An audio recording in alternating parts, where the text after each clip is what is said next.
ऊर्ध्वकेशिनी रोमकूपेषु कौबेरी त्वचं वागीश्वरी तथा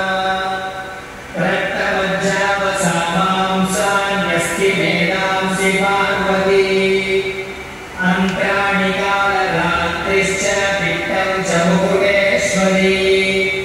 पद्मावती पद्मकोशे कपे चूडामणिस्तथा ज्वालामुखी नखज्वालामभेद्या सर्वसन्धिषा अहङ्कारं मनोबुद्धिं प्रक्षेपे मे धर्मधारिणी प्राणापानो तथा ज्ञानं उदानं च समानकम् वज्र